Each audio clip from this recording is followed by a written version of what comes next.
श्री कृष्णा श्री कृष्णा श्री कृष्णा श्री कृष्णा। गुरुर्ब्रह्मा गुरुर्विष्णुः गुरुर्देवो महेश्वरः गुरुः साक्षात् परं ब्रह्म तस्मै श्री गुरवे नमः। तस्मै श्री गुरवे नमः।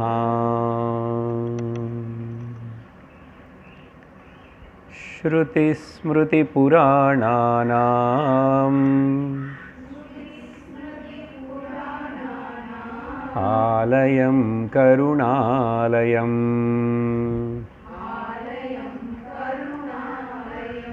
नमामि भगवत्पादम्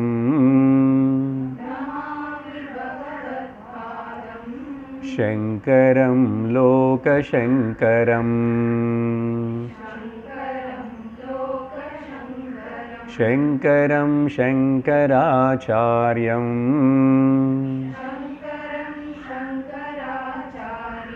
केशवं बादरायणम् सूत्रभाष्यकृतौ वन्दे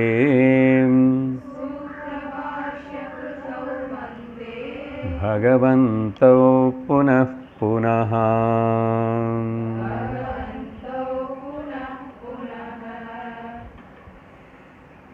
हरि ओम तत्सत्।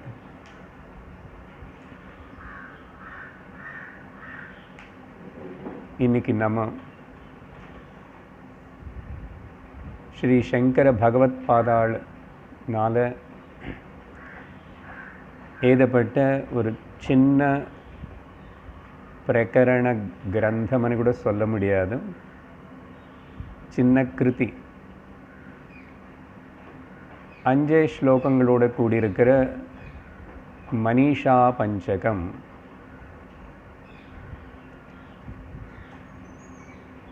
விஷயம் ஆரம்பிக்கிறதுக்கு முன்னாடி ஆமுகமாக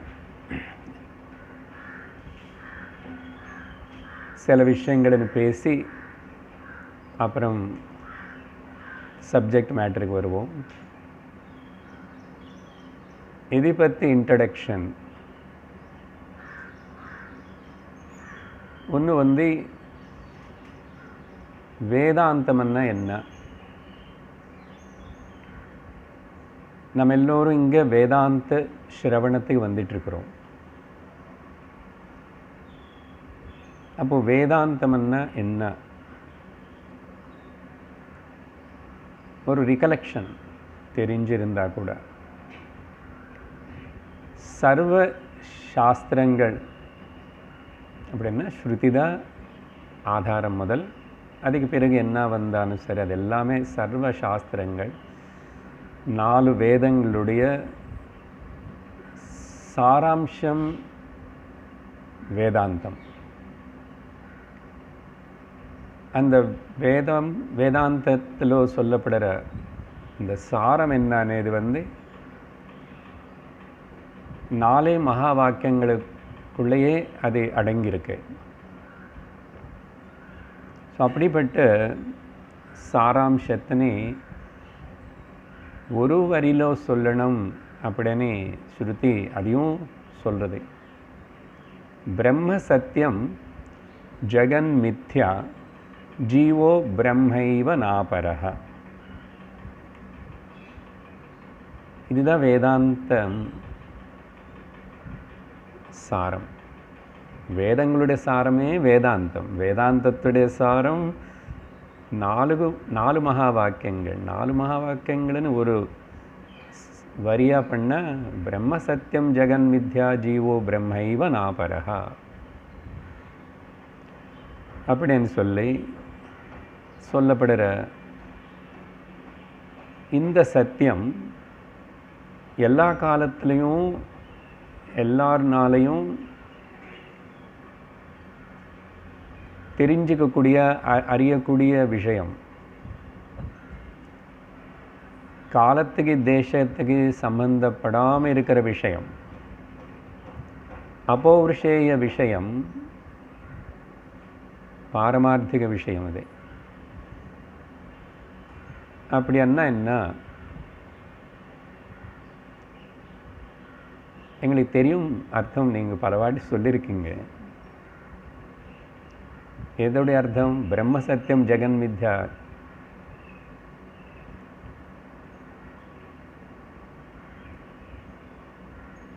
தெரியறது இல்லை, தெரியறது இல்லை, இருக்கிறது தெரியல, இருக்கிறது தெரியல. சார் சம்ஸ்கிருதம் ஈஸியாக இருக்கு சார்.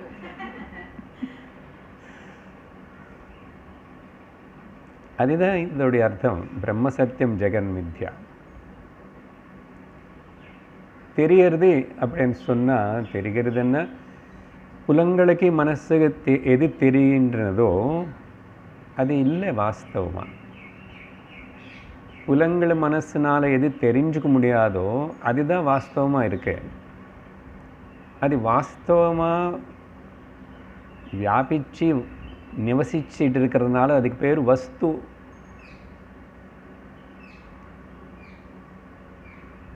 వస్తు అనే పదం ரொம்ப స్కేర్స్లీ ఎక్స్క్లూసివ్లీ அந்த பிரம்மம் ஆத்மக்கு தான் உபயோகப்படுத்தணும். அப்படிதான் மகான்கள் எல்லாரும் பேசும்போது அந்த வஸ்துவன்னு ஆத்மா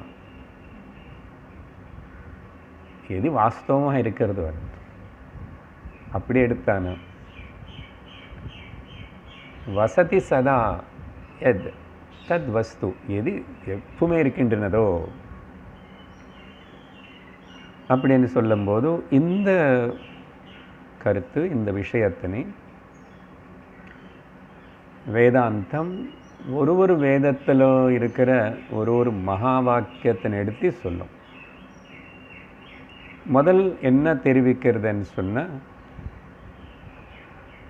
ரிக்வேதத்துக்கு சேர்ந்த நம்ம இப்போ படித்து முடித்த ஐதரேய உபனிஷத்து, அதுதான் முதல் மகா வாக்கியமாக எடுத்துக்கணும். பிரஜ்ஞானம் பிரம்மா அப்படின்னா பிரகர்ஷணேன ஞானம் பிரஜ்ஞானம். எந்த அறிவுனால, எந்த தெளிவுனால சர்வமும் தெரிஞ்சுக்கப்படுறதோ அப்படிப்பட்ட அந்த அறிவு, அந்த அறிவு ஞானத்தினை தெரிஞ்சுக்கிறதுக்கு இன்னொரு அறிவு வேணுமான்னா வேண்டியதில்லை.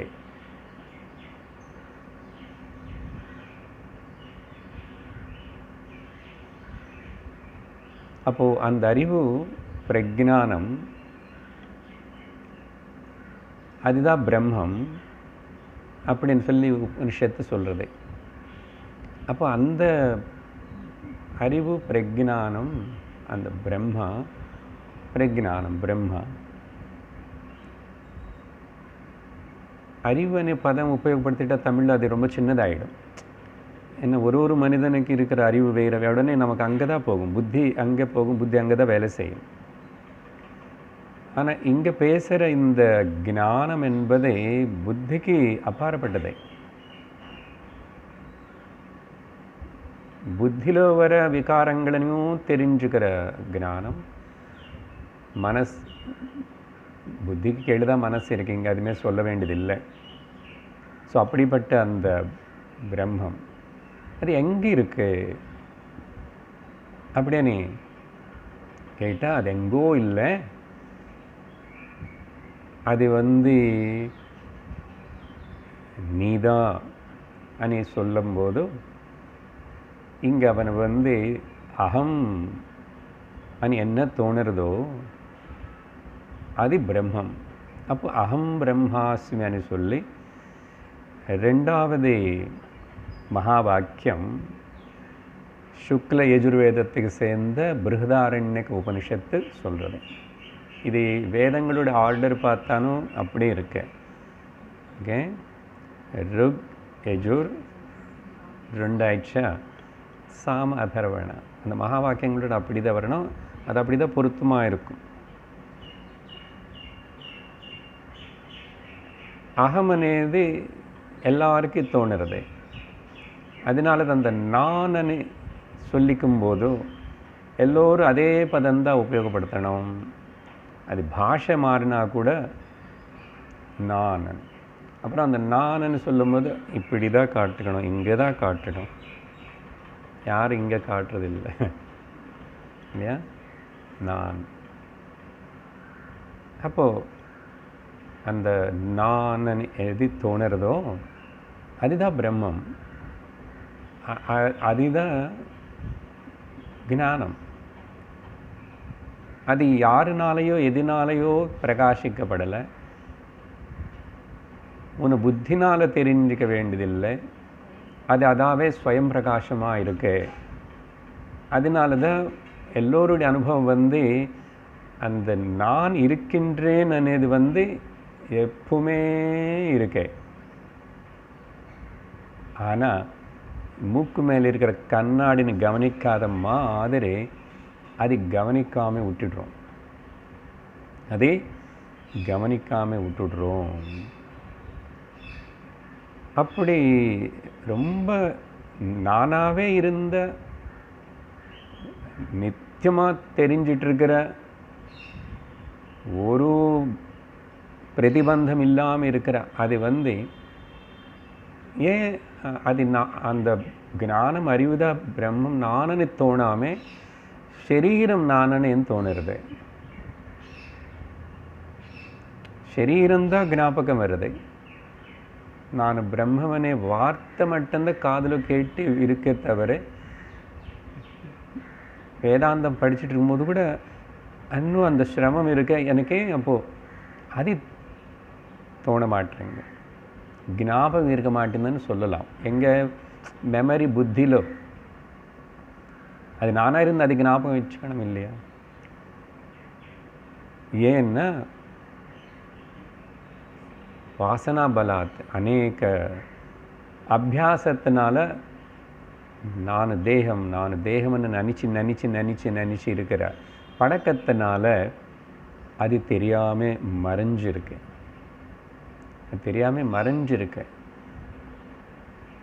அந்த மறைவுத நீக்கணும் தவிர உபனிஷத்து கிளாஸ் சொல்கிற மாதிரி ஆத்மாவை உற்பத்தியமும் பண்ண வேண்டாம், ஆப்பியமும் பண்ண வேண்டாம், உற்பத்தி பண்ண வேண்டாம், வர வைக்க வேண்டாம், அது குளிப்பாட்டிட்டு அலங்காரமும் பண்ணி சம்ஸ்காரமும் பண்ண வேண்டாம், அதுக்கு ஏதாவது அதில் இருக்கிற விகாரங்கள் எடுத்துடணும், அதையும் பண்ண வேண்டாம். ந விகாரியம், ந உற்பத்தியம், ந ஆப்பியம், ந சம்ஸ்காரியம், ந விகாரியம். இப்படி இருந்தால் கூட அது அகண்டமாகவும் அனந்தமாகவும் அப்படி இருந்தால் கூட அது நானாகவே இருந்தால் கூட அது தெரியாதனால சாஸ்திரம் என்ன சொல்கிறதுன்னா வேதாந்தம். இப்போ வரைக்கும் வேதாந்தம் என்னன்னு பேசிகிட்ருக்கேன், கூடவே மகா வாக்கியங்களை சொன்னேன். இந்த அறிவு எதுக்கு இப்படிப்பட்ட இந்த கேட்டு தெரிஞ்சுக்க வேண்டிய இந்த அறிவு எதுக்கு? இந்த கேட்டு தெரிஞ்சுக்கிற இந்த அறிவு நீ அதையும் அறிவுன்னு சொல்லணும்.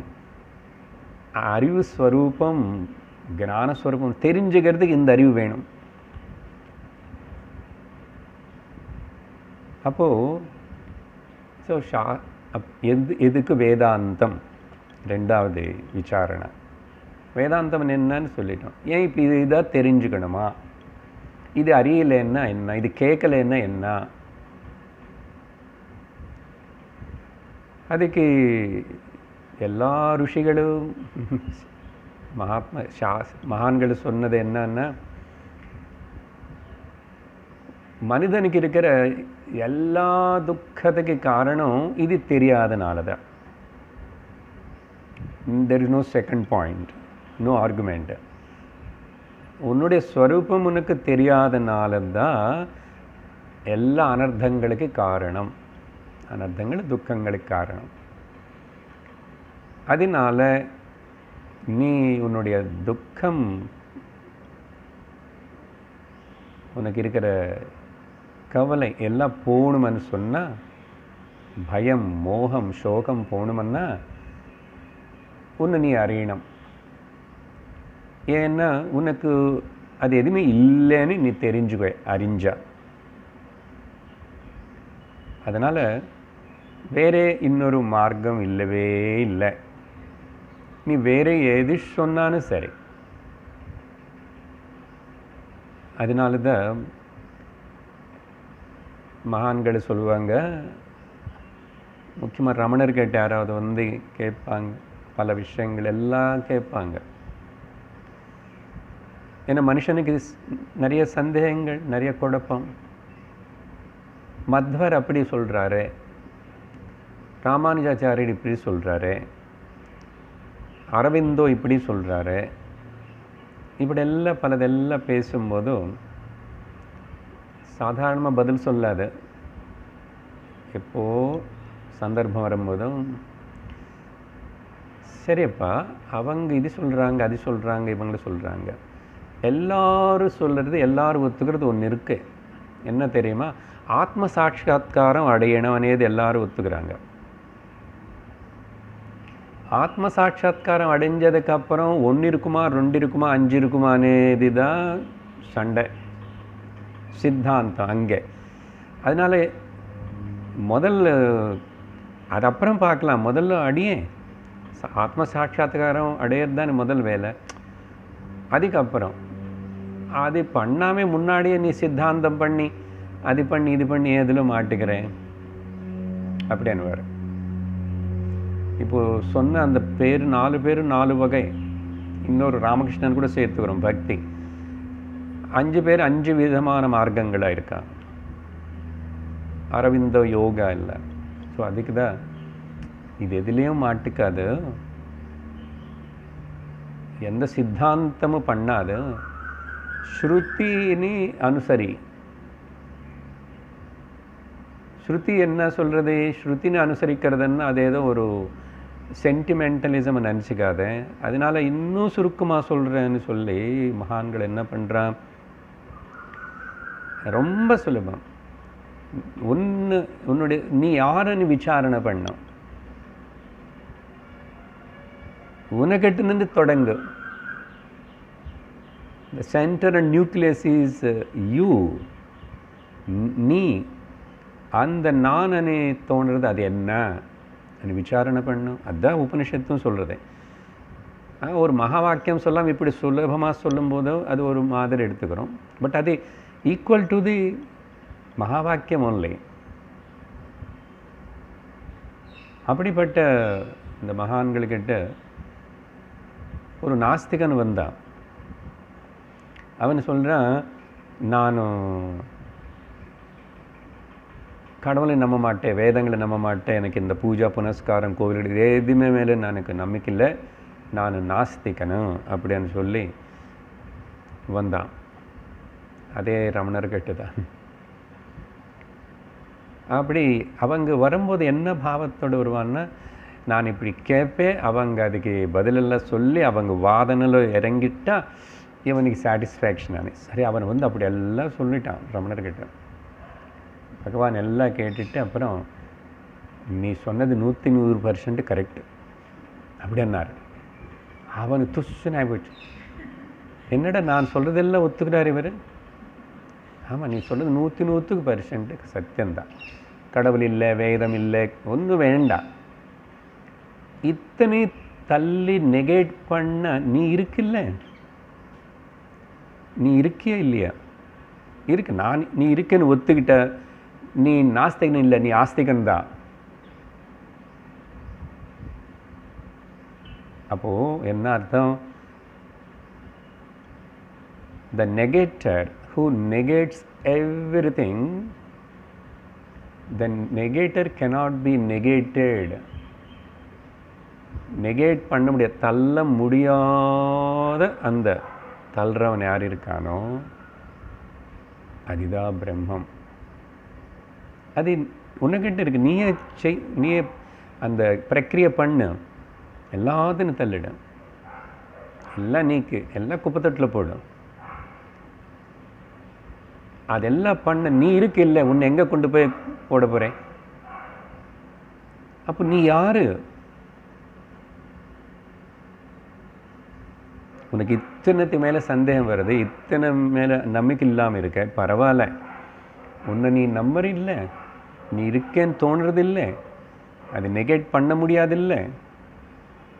அது இதுதான், அது என்ன விசாரணை பண்ணும்? இதுதான் உபனிஷத்தும் வேதாந்தம் சொல்கிற பிரக்ரியா. ஸோ இப்படி அவனை பற்றி விட்டுடுங்க, இந்த ஆர்கியூ பண்ணுறவங்க நாஸ்திகனை பற்றி விட்டுட்டு, இவ்வளவு தெரிஞ்சிருந்தா கூட, சொல்லிட்டு இருந்தா கூட, கேட்டுட்டு இருந்தா கூட, இல்லை அவ்வளோ சுலபமா? ஓ நானும் யாருன்னு தெரியும்.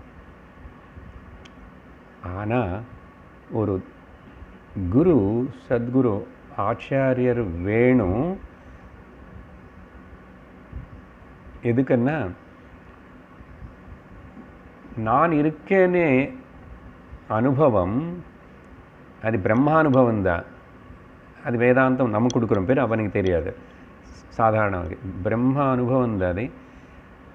அப்போ அந்த அனுபவம் எல்லோருக்கும் இருக்கு, சகஜமாக இருக்கு. பிரம்மானுபவம் இல்லாதவங்களும், பிரம்ம ஜானம் இல்லாதவங்க யாருமே இல்லை. ஏன் நான் இருக்கேன்னு உனக்கு தெரியுறது, அதுதான் பிரம்ம ஜானம்.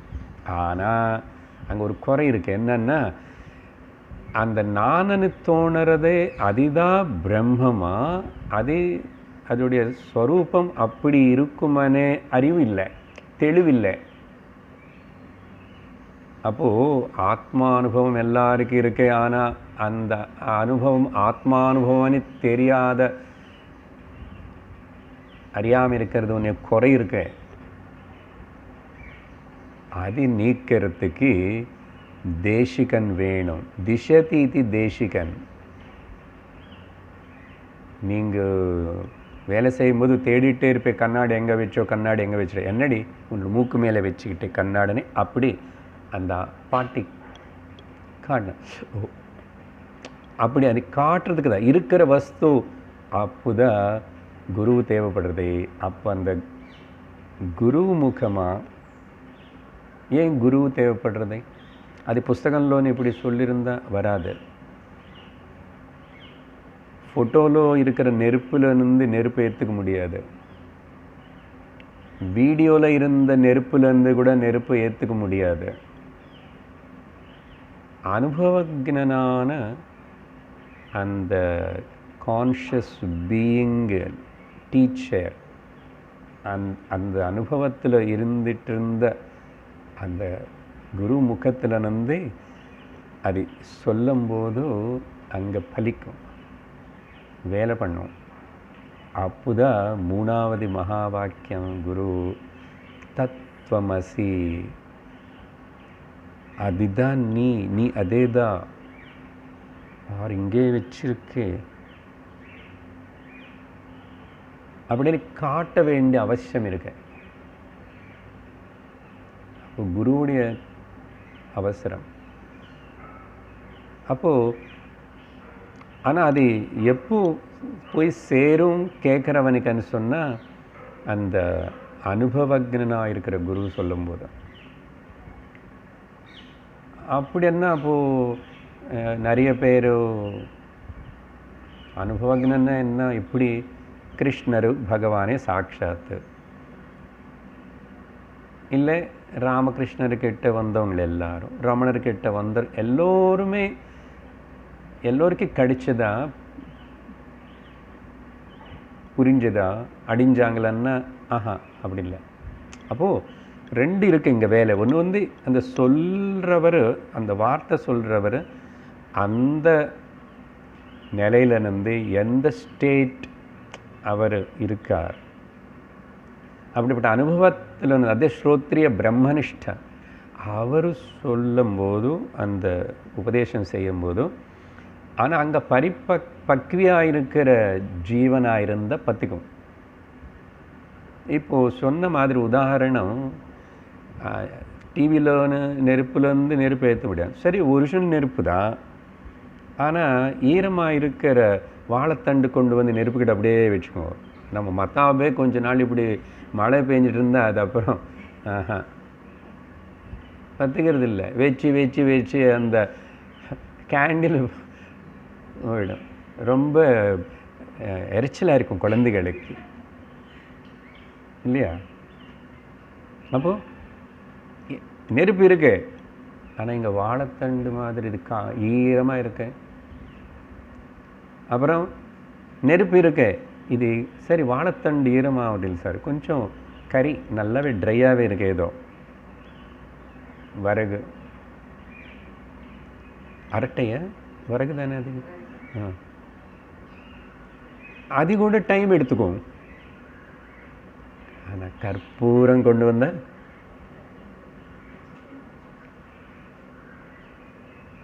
கற்பூரம் சட்டுன்னு அப்படி பிடிச்சிக்கிறதா இல்லையா? அந்த தகுதி இருக்கணும் உத்தம அதிகாரி. 2 வேலை பண்ணணும். அது நடந்தால் அப்போது அவன் கற்பூர புத்தி வர வரைக்கும் சில அதுக்கு தான் டைம். 5 வருஷம் 10 வருஷம் ஸ்ரவணம், குறைஞ்சி 12 வருஷம் இந்த குருகுலம் கணக்கு பண்ண கற்றுக்கலாம். அப்படி அதில் ஒரு சிரமம் இருக்கு. இவ்வளவு சுலபமாக இருக்கு, நானே தான் அதாவாக இருக்கேன். அவ்வளவு ரிவர்ஸ் போக வேண்டியிருக்கு, ரிவைண்ட் பண்ண வேண்டியிருக்கு. அதனால அந்த பிரக்ரியா அதுக்கு குரு. அப்போது அப்படிப்பட்ட மகான்களுடைய சாநித்தியத்தில் பாகவதம் என்ன சொல்கிறதுன்னா, அர்த்தக்ஷண மாத்திரேடான்னு ஒரு இடத்துல இந்த சத்சங்கத்துடைய மகிமை அப்படி எல்லாம் சொல்லும்போது அர்த்தக்ஷணம்ன்றது ஒரு அரை நிமிஷம் சத்சங்கம் கடிச்சா கூட போதும், அது உனக்கு பலன் கொடுக்கும். எந்த அளவுக்கு பலமோ இல்லை, பலன் கொடுக்கும். அண்ணா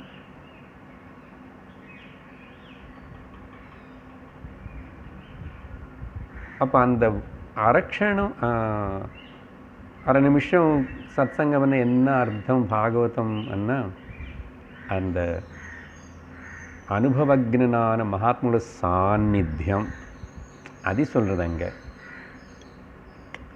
ஒரு வாட்டி பாகவதம் கேட்கும்போது தூங்கிட்டா கூட பரவாயில்ல, உனக்கு பலன் கிடைக்கும்னு கூட சொல்கிறோம், இருக்குது.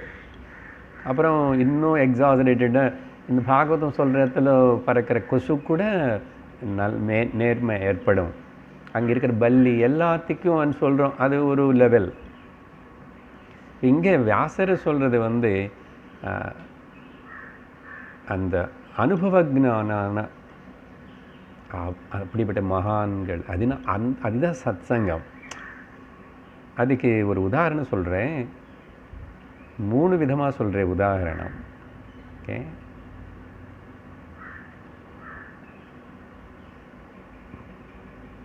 ஒன்று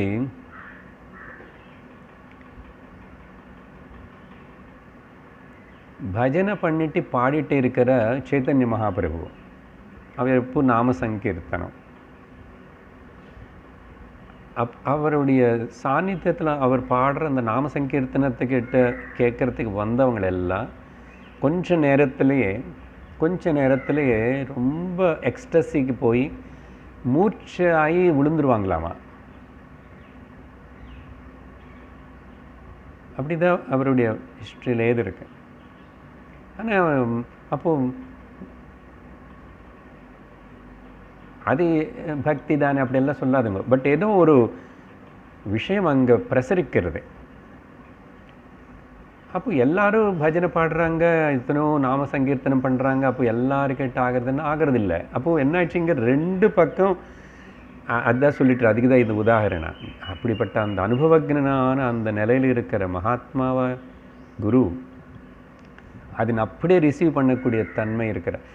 சரி, இவனுக்கு தன்மை இது முன்னாடி இல்லையோ, ஆனால் தற்காலத்தை கூட அங்கே வரத்துக்கு வாய்ப்பு இருக்குது. கொஞ்ச நேரத்துக்கு கூட சத்சங்கத்தில் நமக்கு நம்ம புத்தி உள்ளக்கு போய் அந்த ஹிருதயத்தில் உட்கார்ந்தா உள்ளக்கு போய் அது உள்ளத்துக்கு போகிறதுக்கு அதுதான் அது உள்ளம். தமிழில் ஒரு நல்ல பதம் அது உள்ளம். உண்மையாக ஆக்சுவலாக இந்த உள்ளம் பதம் கூட அது ஹிருதயம், அந்த உன்னுடைய ஹிருதயஸ்தானம், அந்த நானுன்னு தோணுற அந்த துடிப்பு இருக்கிற ஸ்தானம். தூய்மையான தமிழ் அது எந்த காலமோ. அப்போது ஆக்சுவலாக ஸ்கூலோ எங்கள் வாத்தியார் யாராவது பேர் கூப்பிட்டுட்டு வந்தியான்னு கேட்டால் உள்ளோம் உள்ளோம் அப்படி சொல்கிறது இருக்கேன். அது அப்படி ஏதோ கொஞ்சம் இப்படி கொஞ்சம் மாற்றமாகி உள்ளம் அவருக்கு வந்தது. எவ்வளோ அர்த்தம் இருக்குது தெரியுமா? அது எனக்கு தெரியறது நான் இருக்கேனே, இந்த உள்ள தோன்றதுனால உள்ளோம். ஒரு உதாரணம் என்ன சொல்லிட்டு இருக்க, சைத்தன்ய மகாபிரபு அப்படி ஆயிடுச்சு. இல்லை சார், பஜனையில் அப்படி தான் நிறைய பேர் ஆடுவாங்க பாடுவாங்க, கண்ணில் ஜலம் வரும், அப்படி இப்படி ஆகிடுவாங்க, இன்னும் ஆகிடுவாங்க. அப்படி சும்மா சொல்லலை. இங்கே சொல்கிற விஷயம் சிறந்த ராமகிருஷ்ணர் அவங்க பக்தி பஜனைன்னா அவங்க யாருக்காக பாடலை. இவர் அப்படியே எங்கோ காட்டிலோ வனத்திலோ போய் எல்லாம் பாடிட்டே இருப்பார். மரங்கள் அவருக்கு எல்லாம் கிருஷ்ணனாக தெரிகிறது. அது யாரோ கேட்கறதுக்கு வந்த சந்தர்ப்பமாக நடக்கிற இது. ஸோ அப்படி நான் எதுக்காக இந்த விஷயம் சாநித்தியம் பற்றி சொல்லிட்டுருக்கேன். அப்புறம் ரெண்டாவது, சரி பஜனை இதெல்லாம் விட்டுடுங்க. விவேகானந்தர் அவர் பேச ஆரம்பித்து வெளிநாட்டு போய் அங்கெல்லாம் லெக்சர்ஸ் கொடுக்கும்போது அப்படியெல்லாம் அங்கே ரொம்ப நிறைய இடத்துல அவருக்கு சத்சங்கம் ஏற்பாடு பண்ணி லெக்சர்ஸு கூப்பிட்டு அப்படியெல்லாம் நடச்சு அவர் பேசுவார். ரொம்ப கம்பீரமாக சிம்ம கர்ஜனம் மாதிரி அப்படி இருக்கும். கொஞ்சம் ஆடியன்ஸ் ஆனால் அப்படி இருக்கும்போது அவர் ஒரு இடத்துல அப்படி டெட்ராய்டு எங்கே ஒரு இடத்துல இப்படி ரெகுலராக ஏதோ கொஞ்ச நாள் அவருடைய லெக்சர்ஸ் இருக்குது. ஆல் போஸ்ட் கிராஜுவேட்டு அப்படியெல்லாம் படிக்கிற ஸ்டூடெண்ட்ஸு, கொஞ்சம் அதெல்லாம் ரிலிஜியன் இதில் இன்ட்ரெஸ்ட் இருக்கிறவங்க. சரி, இவர் பேர் பாப்புலராக பேப்பரில் எல்லாமே வந்துச்சு, பெரிய பெரிய ஃபோட்டோவாக எப்படியோ வந்துடுறாங்க இன்ட்ரெஸ்ட்டாக. அங்கே அவர் பேச ஆரம்பித்த உடனே தெரியாது, அங்கே ஆடியன்ஸ் எல்லாரும் அப்படி ஸ்பெல் பவுண்ட் ஆகிடுவாங்க. கொஞ்சம் நேரத்துக்கு அவங்களுக்கு டைமும் போகிறது தெரியாது, என்ன நேரமும் என்ன நடக்கிறது எதுவுமே தெரியாமல் சரீர பிரஜை இல்லாமல் கூட ஆகிடுவாங்களாமா. அப்புறம் புத்தகத்தில் அவங்க எல்லாரும் சொல்லி எழுதின விஷயம் இதெல்லாம். அப்புறம் அதுக்கப்புறம் வெளியில் போன உடனே அவங்க எல்லோரும் பேசுவாங்களாமா, இந்த மாங்க்கு அவர் என்னமோ நம்மளை ஹிப்னோடைஸ் பண்ணுறாரு. உள்ளே போய் அவர் பேச ஆரம்பித்த உடனே என்னமோ ஆயிடுது, எல்லோரும் சரண்டரான மாதிரி ஒரு மாதிரி ஆகிடுறோம் அப்படின்னு சொல்லி டிஸ்கஸ் பண்ணிவிட்டு, இனிமேல் அவர் அப்படியெல்லாம் ஹிப்னோடைஸ் பண்ணி நம்ம ஏமாந்து போகக்கூடாது அப்படின்னு ஒரு திருட நிச்சயத்தோடு அடுத்த நாள் வருவாங்களாம். அடுத்த நாள் வரும்போது இப்படி தான் ஆகும். மூணாவது நாள் திரும்ப நடுவில் ஒரு பொண்ணு எழுந்திரிச்சு, சார் யூ ஆர் ஹிப்னோடைசிங் கஸ் அப்படின்னு கேட்டான். அப்போது விவேகானந்தர் பதில் கொடுத்தாரு, no my dear child, you are already hypnotised, I am just டீஹிப்னோடைசிங் only அப்படின்னாரு. என்ன நடக்கிறது அங்கே? அது உள்ளத்திலிருந்து பேசும்போதும் சத்சங்கத்தில் சில வாட்டி டைம் போனது எதுவுமே தெரியாது. சம்டைம்ஸ்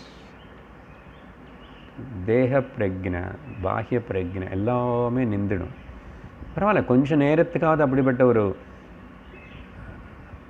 அனுபவம் ஏற்படுது. அனுபவம்னா நமக்கு அதுதான் அனுபவம். நிஜம், நானில் இருக்கேன். ரெண்டாவது எக்ஸாம்பிள் ஆகிடுச்சு. ஒன்றுக்கு ஒன்று ரொம்ப டிஃப்ரெண்ட். அவர் பஜனை, இவர் ஸ்பீச்சன்.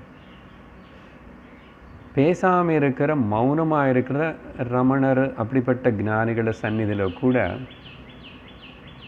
எதுவுமே பேசாமல் இப்படிப்பட்ட ஒரு டிரான்ஸ்மிஷன் நடந்துச்சு. அநேக பேருக்கு அப்படிப்பட்ட ஒரு நிம்மதி, சாந்தி, கொஞ்சம் நேரத்துக்கு சமாதி நிலையில் எல்லாம் மறந்துட்டு. நிறைய பேர் எதிர்ந்து சொன்னது, எத்தனையோ கேள்விகளை கேட்கணும் அப்படின்னு வர வெளிநாட்டு காரணங்கள் கூட அந்த சந்நிதிக்கு வந்த உடனே எது கேட்க முடியாமல் அப்படி சைலண்ட் ஆகிடுறாங்க ஆட்டோமேட்டிக்கலாக. அவர் ஒன்றும் பேசலை, ஒரு வார்த்தை பேசாமல் மௌனமாக உட்காந்து. என்ன அது அங்கே ஒர்க் பண்ணுறதுன்னு சொன்னால், இந்த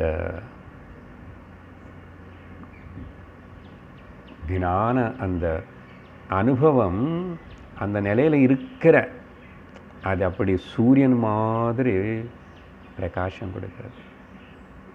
கொஞ்சம் டிஃபரெண்ட்டாக புராண உதாரணம் கொடுக்குறேன்.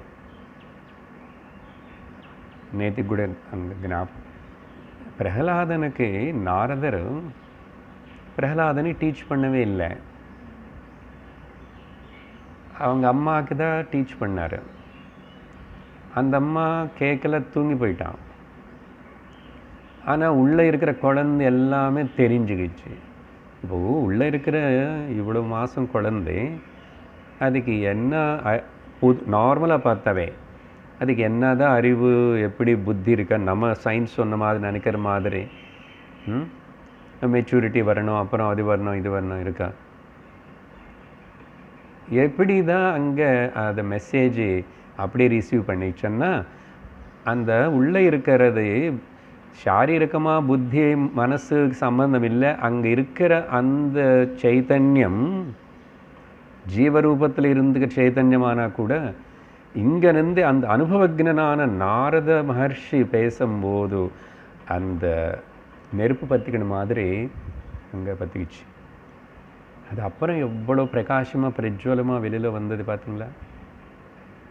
ஸோ என்ன கருத்துன்னா, சத் சங்கம் ஓகே, அது ஃபஸ்ட் ஆஃப் ஆல் முக்கியம். அப்புறம் அந்த சாநித்தியம், அனுபவஜ்ஞனுடைய குருவுடைய சாநித்தியம். ஸோ இங்கே 3வது மகா வாக்கியம் அப்படி உபதேசம் பண்ண வேண்டியதாக இருக்குது. ஸோ இப்படி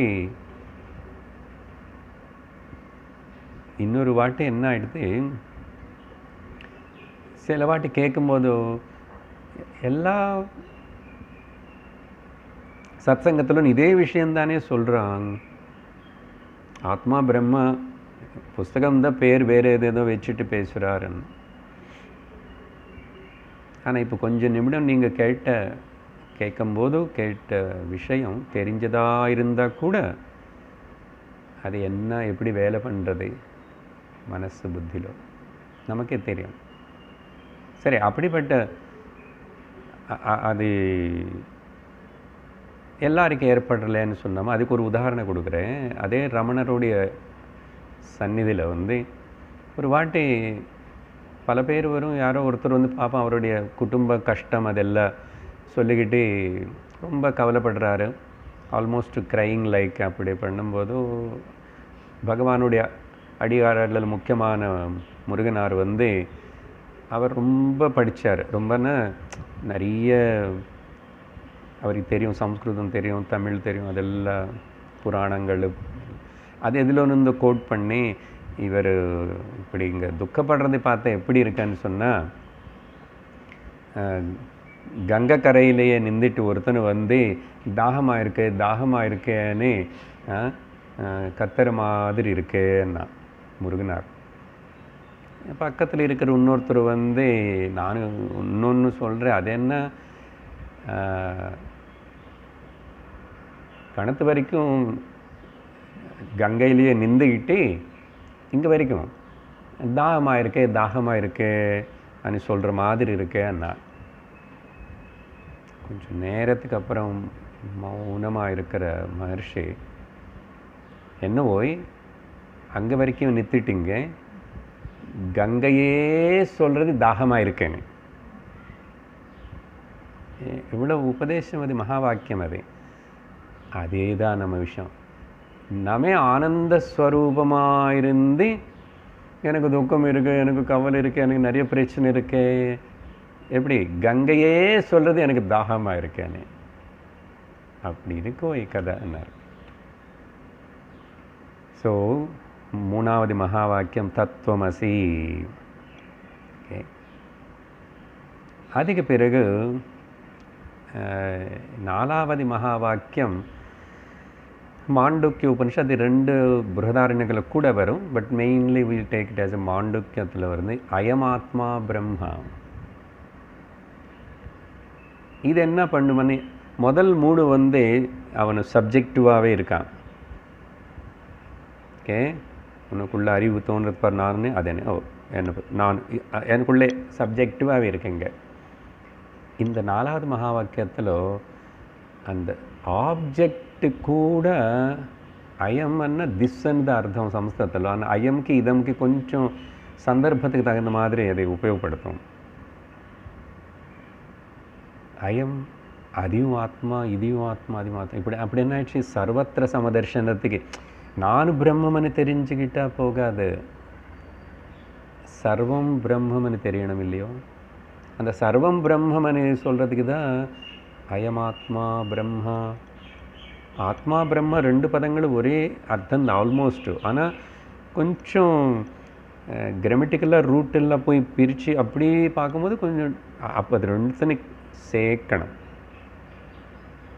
ஆத்மான்னா எதை ஆப்புனோதி, எதை கவர் பண்ணி ஆவரிச்சு இருக்கிறதோ ஒன்றா.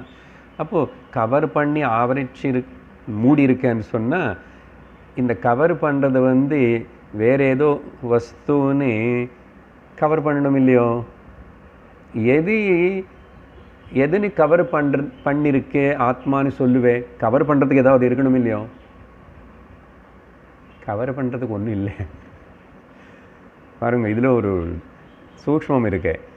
அப்போது பிரம்மம் இது உனக்கு புரியறதுக்கு தான் இந்த கவரிங்னு சொல்கிறது. இப்போ ஈஷாவாசனில் பார்க்க போகிறோம் இன்னும் ஆழமாக அந்த விஷயத்தினை. நீங்கள் கவர் பண்ணுறதுன்னு சொல்லும்போது கவர் ஏதோ ஒன்றுன்னு கவர் பண்ணணும். அப்போ 2 போச்சே, கவர் பண்ணுறது கிடையாது, கவர் பட்டது கிடையாது. அது சும்மா உனக்கு புரிய வைக்கிறதுக்கு வாச்சாரம்பணம் விகாரோ நாமதேயம் மாதிரி சப்தஜாலம் மகாரண்யம் கொடுப்புக்காது. அப்போது சப்ஜெக்ட் ஆப்ஜெக்ட் டிஃபரன்ஸ் கான். அயமாத்மா பிரம்மா. இங்கே இது கூட வரலைன்னா அத்வைத சித்தி வராது. நிறைய பேர் அந்தந்த ஒரு லெவலில் நிந்தி போயிடுவான். என்னன்னா இன்னும் லிமிட்டேஷன்ஸில் இருக்கான். அதனால தான் இப்போது வேறு மார்க்கங்கள் எல்லாம் கூட ரொம்பவே அவங்கள சித்தாந்தம் பண்ணி அதே உபனிஷத்துகளுக்கு அவங்க பாஷ்யம் எழுதியிருக்காங்க, அதே கீதைக்கு பாஷ்யம் எழுதியிருக்காங்க, அதையும் படிச்சுக்கிறாங்க. பட் ஸ்ருதி சொல்கிற விதமாக பூர்ணமாக அந்த ஸ்மூத்தாக அந்த ஹையஸ்ட் ஸ்டேட் ஞான நிஷ்டர்களுக்கு வரதில்லை. அதுக்கு எங்கோ ஒரு தடம் இருக்கு. ஏன் அந்த டிஃபரன்சஸ் இருக்கு. ஸோ இப்படி 4 மகா வாக்கியங்களோட இந்த வேதாந்தம் என்ன பண்ணுறது, நமக்கு காட்டி கொடுக்கறது. புதுசாக ஒன்றும் பண்ணல, குரு கூட நமக்கு காட்டி கொடுக்குறாரு. ஸோ நம்மளுக்கு நம்ம என்ன கிடைக்கும், what is the benefit of வேதாந்தன்ட்டு எனக்கு நானே கடிச்சிருக்கேன். இதுக்கு ஒரு உதாரணம் சொல்கிறேன், அப்புறம் அடுத்த விஷயத்துக்கு போகிறோம். இது சுவாமி ராமதீர்த்த, பெரிய மகான் அத்வைத்த ஞானி. அவர் ஒரு இடத்துல அவர் விவேகானந்தர் மாதிரி நிறைய இடத்துல நிறைய இங்கிலீஷில் லெக்சர்ஸ் எல்லாம் கொடுப்பார். அவரும் ப்ரொஃபஸர் இருக்கான். அப்படி இருக்கும்போது அங்கே ஒரு உதாரணம் ஒரு எனக்டோடு சொல்கிறார். என்னென்னா, ஒருத்தர் எங்கோ ஒரு இடத்துல கோவில்லையோ அந்த மீட்டிங்கில் ஃப்ரெண்ட்ஸ் சர்க்கிளில் வந்துட்டு எல்லாருக்கும் ஸ்வீட்டு கொடுக்குறார். ஸ்வீட்டு கொடுத்தா எல்லோரும் ஸ்வீட்டு வாங்கி கேட்கணுமில்லை எதுக்குன்னு அவர் எதுவுமே சொல்லாமல் ஸ்வீட் கொடுக்குறாரு. என்னப்பா விசேஷம், எதோ பர்த்டே இருக்கணும், அதில் இருக்கணும், எதோ வாங்கியிருக்கோம், குழந்தை பிறந்திருக்கு அப்படின்னு ஸ்வீட்டு கொடுக்குறேன்னு அவர் சொன்னார். என்னாச்சு தெரியுமா, போன வாரம் நான் ஒரு புது காரு வாங்கிட்டேன்னா அந்த காரு திருட்டு போச்சு. எல்லோரும் மூஞ்ச என்னப்பா காரு திருட்டு போச்சுன்னு யாராவது ஸ்வீட்டு கொடுப்பாங்களோ? அவருன்னு சொன்னார். அப்போது கார் தான் திருட்டு போச்சு, காரில் நான் இருந்த ஆள்லே திருட்டு போயிருப்பேன்ல அப்படின்னா நம்மள மாதிரி எல்லாரும் சிரிச்சாங்களோ. அங்கே ராமதீர்த்தர் சொல்கிறாரு, இங்கே என்ன நடந்துச்சுன்னா ஆள் திருட்டு போச்சு, சும்மா கார் இருக்கு, ஆள் காணோம், யாருன்னு இது தெரியல. அதனால் கதை அப்படி இருக்கு. அதனால் வெளியில் தேடாது. சரி, இப்படிப்பட்ட ஞானம் அடைஞ்ச இவங்க ஒரு ஞானி இவங்க. இப்போ அவங்களுக்கு அவங்களும் இந்த துவைத பிரபஞ்சத்தில் தான் சஞ்சரிக்கலாங்க இருக்காங்க. எல்லாருக்கும் நடுவில் சில விவகாரமும் பண்ணுற மாதிரி இருக்காங்க. அப்போ எப்படி எங்கே என்ன டிஃபரன்ஸ் நம்ம பார்க்கணும்னா நீ பார்க்க வேண்டிய அவசியம் இல்லை. ஓகே, இந்த பாயிண்ட் நல்லா கவனிச்சுக்கணும். அவுட்டர் பிளேன் பூர்ணத்துவம் இங்கே இருந்தால் கூட இன்னொரு பிளேனில் அபூர்ணத்துவம் இருந்துகிட்டே இருக்கு. நல்லா கிராஸ் பண்ணோம். இவ்வளோ நேரம் பேசி நீ பூர்ணம், நீ பிரம்மந்தா, உனக்கு ஒரு குறையில் எல்லாம் சொன்ன, ஒரு பக்கம் பூர்ணம் இருக்கு கேட்டால் இதெல்லாம். ஆனால் எக்ஸ்பீரியன்ஷியல் நார்மல் விவகாரம் வரும்போது interaction with this my body, இது சரீரம் இருந்துகிட்டே இருக்கு, இது தொந்தரவு பண்ணுறது, அப்புறம் இது இன்ட்ராக்ட் பண்ணுறது, வெளியில் நிறைய அந்த துவைத்தம் கண்டினியூ ஆகிட்டே இருக்கு. அப்போது எக்ஸ்டர்னல் பிளேனில் வெளியில் எந்த மாற்றத்தினையும் எதிர்பார்க்காது. அப்போ ஞானிக்கு ஏற்பட்ட அந்த அனுபவம், ஞானம், ஞான நிஷ்டை எங்கன்னா the difference in the inner plane. அவருடைய இன்னர் அவனுக்குள்ளே அவனே இருக்கிற நிலை. அதனால தான் இந்த அத்வைத நிஷ்டை வந்த ஞானிகள் லோகத்தில் யாரு கூட பேதம் வச்சுக்கல, எல்லாத்தையும் யாரு கூட ஆர்குமெண்ட் வச்சுக்கல. எதுவுமே இவங்க லோகத்தினை உத்தரிக்கிறதுக்கானே உண்மையான ஞான நிஷ்டனாக இருக்கிற அத்வைத நிஷ்டர் லோகத்தினை உத்தரிக்கிறேன்னு ப்ராஜெக்ட்ஸ் அதெல்லாம் அப்படி போகமாட்டான். ஆனால் மாதிரி அப்போது சில பேர் போகிறாங்களே, போகிற மாதிரி காணப்பட்டால் அவங்களுக்கு நிஜமாக அவங்களுக்கு வேணுமென்னு அது பண்ணல, அது பாட்டுக்கு எது இந்த சரீரத்தினால அவங்க இருக்கிற ஆர்கனைசேஷனோ இன்ஸ்டிடியூஷனாலேயோ நடக்கிறது. Now slowly I am coming to the நம்முடைய மெயின் ஹீரோ అని சொல்லலாம், பகவான் சங்கர் பகவத்பாதாள்.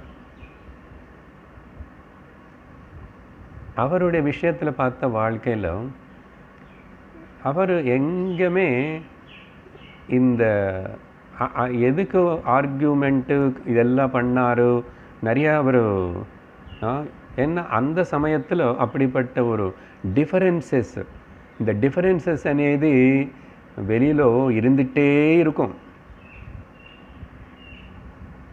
ஏதோ ஒரு டிஃபரன்ஸ் இருக்கும், ஆண் பெண் டிஃபரன்ஸ் இருக்கும், ஜாதி குலம் அந்த பேதம் இந்த பேதம், இது போயிடுச்சுன்னா இன்னொன்று வரும்.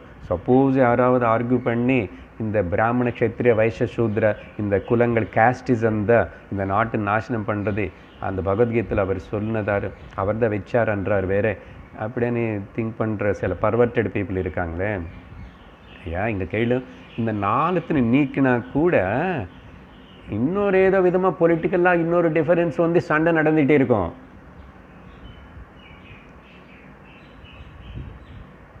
இந்த வேர்ல்டு எக்ஸ்டர்னல் வேர்ல்டுன்னாவே பிரபஞ்சமே துவைத்தம் இருந்தால் தான் நிற்கும், துவைத்தம் இருந்தால் தான் விவகாரம் நடக்கும். அப்படிப்பட்ட வெளியில் ஒரு அபூர்ணமான துவைத்தனை பார்த்துக்கிட்டே இருந்துட்டு உள்ளே எப்படி அத்வைத ஞான நிஷ்டை இருக்கணும்னா அதுதான் சூக்ஷ்மம். அதுதான் அதுக்கு தயாராகணும்.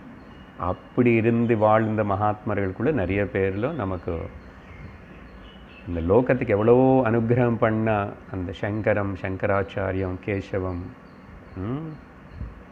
மௌனமாக இருந்து உபதேசம் பண்ண கைலாசத்தில் அந்த தட்சிணாமூர்த்தி சுவாமியே அதே ஆலமரத்துக்கு கீழே காசி நகரத்தில் மணிகர்ணிகா காட்டில் அங்கே இருந்து இப்படியே பேசினார். அங்கே பேசலை, மௌனம். ஏன்னா அங்கே பேச வேண்டிய அவசியம் இருக்கு. ஆனால் விஷயம் என்னென்னா, இவ்வளவு பேசி இவ்வளவு பண்ணி எவ்வளோ ஒர்க் பண்ணார். என்ன கொஞ்சம் வாழ்க்கை சமயத்திலேயே 8வது வயசில், ஐ எம் கமிங் ஸ்லோலி, 8வது வயசில் கேரள காலடியிலிருந்து கால்நடையில் கிளம்பி புறப்பட்டார். அது முன்னாடி நிறைய எப்படியோ அம்மாவுக்கு சொல்லி, ஒரே பிள்ளை, அப்பா இல்லை, அம்மாவுக்கு சொல்லி அவங்க ஒத்துக்கினாங்க. அப்போவே எல்லாம் ரினன்ஸ்டுன்னு சொல்லி பெக்கிங் பவுல் மொட்டை அடிச்சுக்கிட்டு அப்போவே சந்நியாசி. 8 வயசு ஊகிக்கணும். அப்படி கிளம்பி 3 மாதம் எதுக்கு குருன்னு தேடி போகிறாரு. அந்த பாயிண்ட். மத்திய பிரதேஷில் நர்மதா தீரத்தில் ஓங்காரேஸ்வர க்ஷேத்திரத்தில் ஒரு குகையில் இருக்கிற கோவிந்த பாதாச்சாரியர்னு சந்திக்கிறதுக்கு போகிறாரு. 8 வயசுக்குள்ள வேத அத்தியனம் எல்லாம் முடிஞ்சு போச்சு. இதெல்லாம் ரொம்ப நம்ப முடியாத மாதிரி இருக்குன்னு கேட்கக்கூடாது. அவங்க காரண புருஷர்கள். அவங்களுக்கு இன்னொரு பிராரப்தம் அனுபவிக்கிறதுக்கு எதுவுமே இருக்காது. அவங்க நேராக வந்தது ஒரு வேலைக்காக தான். அது அப்படியே இருந்து அது பண்ணிட்டு, அதனால தான் ரொம்ப ஷார்ட் லைஃப். தேவையில்லை அதுக்கு மேலே. அது அவதாரம்னு சொல்லுங்கோ, சங்கர சிவா எதோ சொன்னால் கூட. பட் இல்லை, எங்கே அவங்க அந்த ஞான வெளிச்சம் ஹிருதயத்தில் இருக்குது, அது அப்படியே இங்கே வரும்போதோ இன்னொரு வேலை அவங்களுக்கு எதுவுமே இருக்காது. ரமணர் ஓகே, ஒரு 16 வயசு திருச்சூழி மதுரையில் இருக்காருன்னா கூட அப்போது அவர் ஒன்றும் பண்ணல. அன்றைக்கி எப்போ அது பிரகாசம் ஆகிடுத்தோ அந்த பூர்வ ஜன்மத்துடைய ஞானம் அன்றைக்கிலேருந்து கடைசி வரைக்கும் அப்படியே அந்த இதிலே இருந்தாங்க. இன்னொரு ப்ராஜெக்ட், இன்னொரு இது இல்லை. ஆனால் அவங்களை சுற்றி ஏதோ நடக்கிறதுன்னா அது லோகத்தில் யாருக்கு பிரயோஜனமோ அவங்களுக்கு நடக்கிறது, எந்தெந்த ஜீவர்களுக்கு பிராப்தமோ. அதனால தான் மகான்கள் எப்படி வாழ்ந்தாங்க, எப்படி இருந்தாங்க. அப்புறம் மகான்கள் எங்கே இருப்பாங்க, எப்படி இருப்பாங்கன்னு கூட நம்மளை ஜட்ஜ் பண்ண முடியாது. மிருகங்களுக்குள்ளே கூட மகான்கள் இருக்கலாம். பாகவதமே அதுக்கு ஆதாரம். ஜடபரத்தனும் ஒரு ஜென்ம மானா பிறந்தார். அப்போ அந்த நினைவு எல்லாம் இருந்து தெரிஞ்சதுனால தானே ஜாக்கிரதையாக இருந்து அடுத்த இன்னொரு ஜென்மத்துக்கு போகாமல் அங்கே ஆசிரமங்களுக்குள்ளேயே வாழ்ந்து, அப்போது ஞானம் ஏதோ அது இன்னும் கூட அங்கே இருக்குன்னு. அதனால் யாருன்னு சாதாரணமாக பார்க்கக்கூடாது. வீட்டில் சமையல் மேலே வேலை பண்ணிகிட்டு இருக்கிற பாட்டிமார் ஞானியாக இருக்கலாம். அதனால் ஞானின்னு சொன்னால் நம்ம தப்பான பாவங்கள் எடுத்துக்கிட்டே நிறைய கூட்டம் இருக்கணும், ஆர்கனைசேஷன் இருக்கணும், நிறைய அவரை பற்றி அங்கங்கே தெரியணும், அப்புறம் ஏதாவது ஒரு இது பண்ணணும். எல்லாம் தப்பு தப்பு. சிம்பிளாக கிரகஸ்தனாக இருந்து அந்த ஞானம் பிரகாசிச்சுதுன்னா நீ சமையல் ரூம்லேருந்து அடக்கோழியில் வேலை பண்ணிட்டு எங்கே இருந்தார். அதுக்கு ரமணருடைய சாநித்தியத்தில் அந்த காலத்தில் இருக்கிற நிறைய விதவை பாட்டிகளுடைய எல்லாரும் இருக்கு. இப்போ தெரியாமல் எத்தனை பேர் அப்படி இருக்கலாம். என்ன பாயிண்ட்டுன்னா, யாருன்னே ரொம்ப தப்பாக குறைச்சலாக எந்த ஜந்துன்னு கூட அப்படி பார்க்கக்கூடாது. எங்கேயாவது மகாத்மன் இருக்கலாம். நம்ம பாவம் அப்படி இருக்கணும். நம்ம வேதாந்தம் படிக்கணும். அப்படிப்பட்ட அந்த 8 வயசு குழந்தை அந்த காலடி யோசிச்சு பார்க்கணும். அந்த காலத்தில் எந்த வசதி இல்லாமல் நடந்து இந்த பாயிண்ட் எதுக்குன்னா பக்கத்தில் குரு ஸ்லைட் அனுப்பிச்சிட்டு வாட்ஸ்அப் அனுப்பிச்சிட்டு வாங்கன்னு கூப்பிட்டா கூட நமக்கு ஞான விஷயத்துக்கு வரதில்லைன்னா அதனால் அந்த வெறி இருக்கணும். நீங்கள் அதுக்கு தான் இந்த எபிசோடே சொல்கிறது. எந்த அளவுக்கு அந்த ஞானத்தில் ஈடுபாட்டு அந்த மிஷன் ஆஃப் த லைஃப் இருந்தால் கிளம்பி வரார். அந்த பிக்சர் அப்படியே முன்னாடி வரணும். தேஜஸ்வியான இருக்கிற 8 வயசு குழந்தை வேதம் எல்லாம் படித்து தேஜஸோட சூரியன் மாதிரி ஜொலிக்கிறார். தண்டம் பிடிச்சிக்கிட்டு கையில். அப்புறம் கூட யாரோ வந்தாங்க. அப்படியே இன்னும் யாரும் சிஷ்யர்கள் அப்படியெல்லாம் ஆகலை. யாரோ ஃபாலோ பண்ணுறாங்க. எங்கெங்கே அங்கங்கே டிஸ்கஷன்ஸ் பேசுகிறார். முதல்ல ஸ்ருங்கேரி வந்தார், கர்நாடகா. ஓகே, நமக்கு பாயிண்ட் நேராக அங்கே போனோம். ஓங்காரேஸ்வர். அங்கே பகவத் பாதாளன் சந்திக்கிறார். கோவிந்த பாதாச்சாரியர். அதுக்கு எப்படி க்ளூ கிடைச்சதுன்னு அதுக்கு வேறு ஏதோ கதை இருக்குது. சரியா? இப்போது சங்கர பகவத் பாதாள் பற்றி சொல்கிற இந்த கதைகள் எல்லாமே கூட இது எந்த அளவுக்கு உண்மை, எது சத்தியம் అనేది நமக்கு முக்கியம் இல்லை. ஏன்னா நம்ம இப்போ பார்க்க போகிற இந்த மனிஷா பஞ்சகத்துக்கு பின்னாடி கதை இருக்கு. அந்த கதை சொல்லுவோம் அப்புறம்.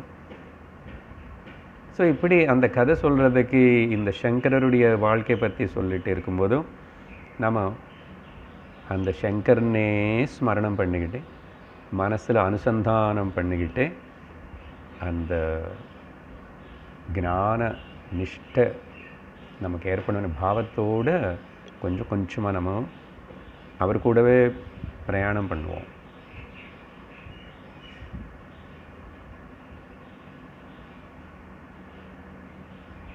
அந்த ஞான நிஷ்டல் இருக்கிறவர் உடைய எப்படின்னா எங்கே கூட அவர் இத்தனை எழுதியிருக்கார ஸ்தோத்திரம்,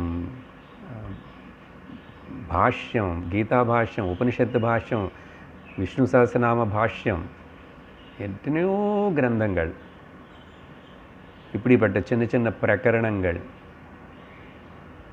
அப்புறம் எல்லா கடவுளை பற்றியும் ஸ்துதி பண்ணியிருக்காரு. நிறைய ட்ராவல் பண்ணார். அப்படி காஷ்மீர் வரைக்கும் போனார். அப்புறம் இப்போ முதல்ல இப்போது குரு கிட்ட வந்தார்.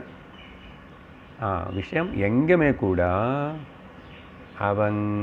அவர் காரிடலோ பிறந்தாரனோ அவங்க அம்மா அப்பா பற்றியோ ஈவன் குரு பற்றி கூட எங்கேயுமே பாஷ்யத்தில் எதுவுமே மென்ஷன் பண்ணல. ஏன்னா அவரே அந்த பிரம்மஸ்வரூபமாக பிரகாசிச்சுட்டு இருக்கும்போது இன்னொரு விஷயம் எங்கே வரும், இன்னொன்று வந்து சேர்ந்துச்சுன்னா அங்கே கலப்படம் ஆகிடும். See the purity. அதனால தான் இன்னைக்கு வரைக்கும் நமக்கு அந்த இன்ஸ்பிரேஷன் இன்னும் அப்படி இருக்கும். அது எக்ஸ்ட்ராடினரி ஒரு லோகத்தில் லோகசங்கரம், லோகத்துக்கு மங்களம் பண்ணுறதுக்காக வந்த பகவத் பாதாள். அவர் வந்து ஏதோ இப்படி இது கொஞ்சம் திரும்பி எஸ்டாப்ளிஷ் பண்ணதுனால, ஏன்னா பரித்ராண யதா யதா ஹி தர்மஸ்ய கிளானிர் பவதி பாரத, இது அப்பப்போ காலத்தில் அப்படி எல்லாமே கொஞ்சம் காணாமல் போயிட்டு அடைஞ்சு போன மாதிரி இருக்கும். Again it will revive by itself. அதனால் லோகத்தினை உத்தரிக்கிறது అనేది சைடு பை ப்ராடக்ட். அது ஓகே. பசுமாடுன்னு வச்சுக்கிறது முக்கியமாக பாலுக்காக.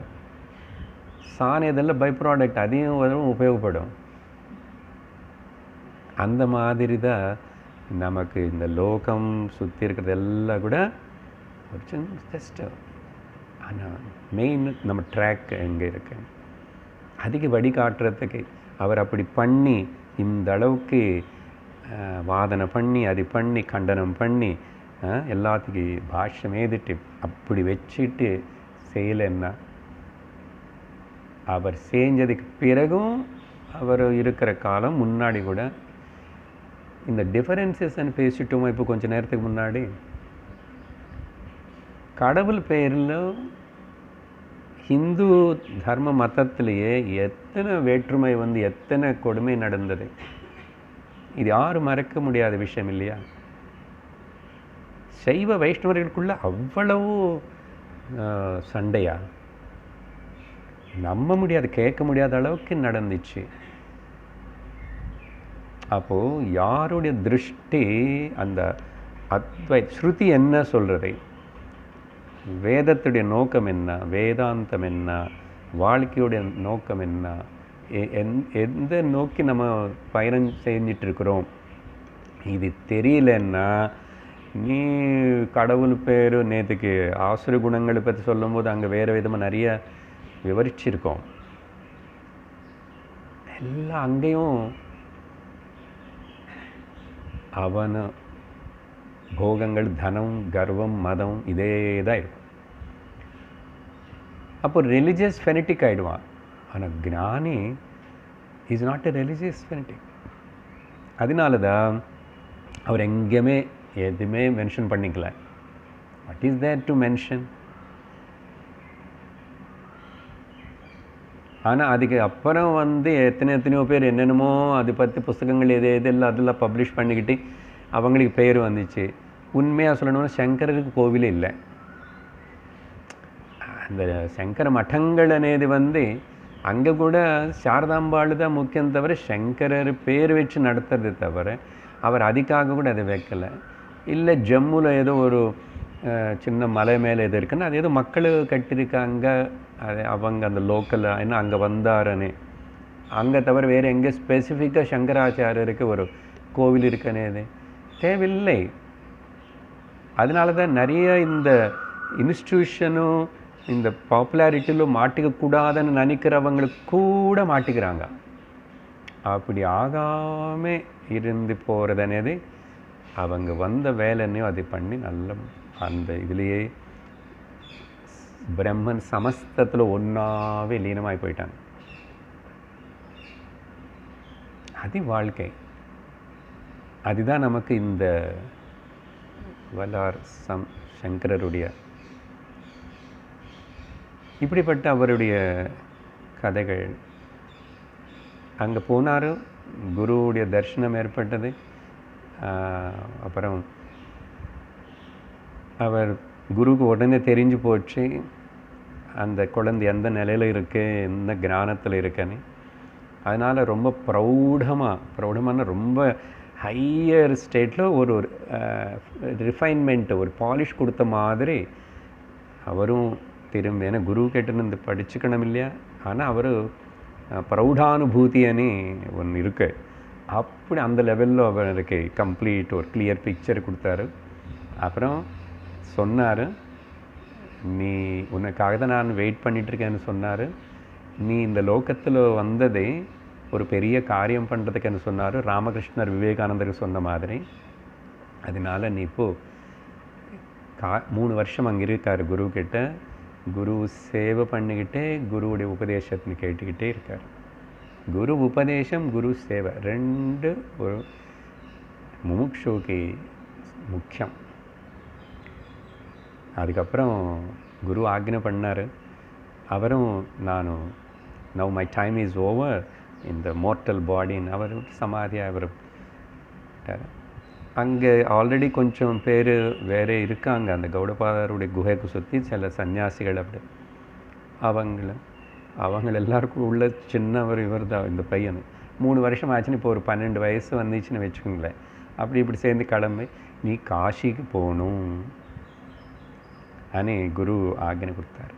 காஷிக்கு போய் இந்த வித்தியத்தை நீ நல்லா பிரகாசப்படுத்தி அதில் இருக்கிற குறைகள், மிஸ் அண்டர்ஸ்டாண்டிங்ஸ் இது எல்லாத்தையும் சரி பண்ணணும்.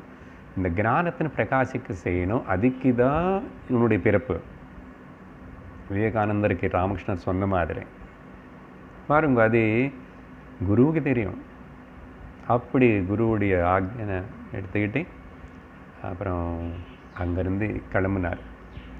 காசி க்ஷேத்திரத்துக்கு வந்தார். கூட ஏதோ கொஞ்சம் பேர் கூட வந்தாங்க. ஆனால் யாரும் சும்மா அவர் கூட ட்ராவல் பண்ணணும்னு வந்தவங்களதே. ஏன்னா இங்கே இப்போது கோவிந்த பாதாச்சாரியரும் இல்லை. அப்புறம் குருவே சொன்னார், இவர் நீ பாஷ்யம் எழுதணும்னு சொன்னார். நீ வந்து அங்கே டிபேட்ஸ் நடத்தணும், அங்கே ஏன் காசி க்ஷேத்திரம் வித்யா க்ஷேத்திரம், ஏதாவது ஒன்று எஸ்டாப்ளிஷ் பண்ணணும் அப்படின்னா அந்த சாஸ்திரத்துக்கு, சம்ஸ்கிருதத்துக்கு, வேதாந்தத்துக்கு, கிரந்தங்களுக்கு, பண்டிதர்களுக்கு, பக்திக்கு, எல்லாத்துக்கும் காசி க்ஷேத்திரம். இந்த காசி அనే வார்த்தை இப்போ நீங்கள் கேட்குறதே நீங்கள் பாவனம் ஆயிட்டீங்க, நீங்கள் புனிதம் ஆயிட்டீங்க. காஷி வார்த்தை, அயோத்தியா, மதுரா, மாயா, காஷி, காஞ்சி, அவந்திகா, மோட்சத்வாரங்கள், இந்த 7 க்ஷேத்திரங்கள். அது அந்த அது அந்த க்ஷேத்திரத்தோட பேர் ஊரன்னு கூட, அது க்ஷேத்திரத்தோட பேர் சொன்னாவே போதும். இப்போ கூட அந்த காஷி, அந்த 2 நதிகளுக்கு நடுவில் இருக்கிற அந்த பட்டணம் விஸ்வநாத பகவானுடைய சாநித்தியத்தோட, அன்னபூர்ணாதேவோட சாநித்தியத்தோட இப்போது அப்படியே அதோடைய ஞானம் அது இருக்க அந்தரிக்ஷத்தில். ஆனால் பாஹ்யமாக போய் பார்க்கக்கூடாது. அப்படிப்பட்ட பவித்திர பாவத்தோடு போய் காஷியில் இறங்கிட்ட, காஷியில் அங்கே இறங்கின உடனே அந்த பூமி மேலே புரண்டி நமஸ்காரம் பண்ணணும்னு தோணணும். அதனால் அந்த அந்தரிக்ஷத்தில் இப்போ கூட அது அப்படி இருக்குது. என்ன, அது பகவானுடைய நிர்ணயம், பிரம்மதேவனுடைய நிர்ணயம். அதுதான் அது காலத்தில் பெனாரஸ் யூனிவர்சிட்டின்னு சொல்லுங்கோ, அங்கே இருக்கிற கிரந்தங்கள், லைப்ரரிஸ், புஸ்தகம்னு சொல்லுங்கோ, அவ்வளோ பொக்கிஷத்தோட, ஞான பொக்கிஷத்தோடு இருக்கிற இது. அங்கே டிஸ்கஷன்ஸு, வேற்றுமைகள் எல்லாம் இருக்கும். அப்புறம் வெளிநாட்டு பிரபாவம் எல்லாம் நடந்தது. ஸோ நம்ம முதல் பெருமைப்படணும். இந்த சங்கர பகவத்பாதாள் செஞ்ச இந்த காரியம், அவர் செஞ்ச இந்த சமுதாயத்துக்கு நமக்கு கொடுத்த, அதுக்கு என்ன பண்ணியும் we cannot pay it back. Only listening, studying, following and attaining that. அது ஒன்று தான் குருதட்சிணை. அப்படிப்பட்ட சங்கர பகவத்பாதாள் அங்கே காஷி நகரத்தில் வந்து சொன்ன மாதிரி ஆலமரத்து கீழே மணிகர்ணிகா காட்டன் ஒன்று இருக்கும். Where the dead bodies are burnt. அதுக்கு ஹரிஷ்சந்திர காட்டனுடைய ஏதோ சொல்லுவாங்க நினைக்கிறேன். அங்கே உட்காந்துட்டு தினந்தோறும் காலையில் சாயங்காலம் இப்படி பிரவச்சனம் பேசுகிறது, நிறைய பேர் வர்றது கேட்குறது. அங்கே முதல் ஒரு சிஷ்யன் சனந்தனானவர் ஆல்ரெடி காசி க்ஷேத்திரத்தில் இருந்து சாஸ்திரத்தின்னு நிறைய படிச்சுட்டு வந்த அவர் பகவான்கிட்ட அப்படியே கேட்டுட்டு இருப்பார். உங்களை மாதிரி கொஞ்சம் பேர் தான் அப்படி இருக்காங்களோ, ஒருத்தர் 2 பேர் இருக்காங்களோ, அப்படி இருந்து முதல். ஆனால் பகவான் அவருடைய மிஷன் என்னமோ அது பண்ணிகிட்டே இருக்கார். அந்த சனந்தனை வந்து டோட்டல்லி சரண்டர்டு குருவா, முதல் சிஷ்யன். அதுக்கு பிறகு என்ன நடந்தது, அந்த காசி க்ஷேத்திரத்தில் ஏதோ கதை நடந்தது, அதுக்கு சம்பந்தப்பட்டது தான் இந்த மனிஷா பஞ்சகம். ஸோ நம்ம இன்றைக்கி நிறுத்திட்டு தொடர்ந்து கொஞ்சம் நிதானம் எப்படி அந்த சங்கரனை ஸ்மரணம் பண்ணிக்கிட்டே அவர் வாழ்க்கையில் எனக்கு ஏதாவது ஞாபகம் இருக்கிறது, அந்தந்த ஏதாவது ஒரு விஷயங்களை பேசிக்கிட்டே போவோம். நமக்கு ஏதோ 5 ஸ்லோகங்கள் டக்குன்னு முடிக்கிறதுன்னு விஷயம் இல்லை. You must absorb in that. அப்படி அந்த பாவத்தோடு நம்ம பயணம் செய்வோம். இப்போது கடைசி வார்த்தை என்னென்னா, 4 மகா வாக்கியங்களின் பற்றி நான் ஆமுகமாக பேசியிருக்கானே. இந்த 4 மகா வாக்கியங்கள் தான் அதில் இருக்கிற முதல் 4 ஸ்லோகங்களுக்குள்ள வியாக்கியானம். 4 தான் ஆக்சுவலி. அந்த கடைசியில் அது வந்து ஞான பலம், எக்ஸ்ட்ரா லைக். அதுக்கு முன்னாடி என்ன இருக்குது, அது என்னது, அது எதுவுமே பார்த்து கன்ஃபியூஸ் ஆகி ஒன்றும் பண்ணணும். எல்லாம் முடிட்டு இன்றைக்கி சொன்னது எல்லாத்தையும் அனுசந்தானம் பண்ணுங்க. மனனம், சிரவணம். ஃபைனலி 5 வருஷமாவது குறைஞ்சி வேதாந்தம் கொஞ்சம் பகவத்கீதை இதெல்லாம் கேட்டவங்களுக்கு தான் இந்த 5 ஸ்லோகங்களுடைய அர்த்தம் ஓரளவுக்கு கிராஸ் பண்ண முடியும். நானும் எனக்கு முடிஞ்ச வரைக்கும் முயற்சி பண்ணி சொல்லுவேன். அது நம்ம அடுத்த வகுப்பிலும் ஸ்டார்ட் பண்ணுறோம். ஓம் பூர்ணமதః பூர்ணமிதம் பூர்ணாத் பூர்ணமுதச்யதே பூர்ணஸ்ய பூர்ணமாதாய பூர்ணமேவாவசிஷ்யதே. ஓம் சாந்தி சாந்தி சாந்தி. ஹரிः ஓம் ஸ்ரீ குருभ्यो நமः. ஹரிः ஓம். ஹரி ஓம். தத்சத்.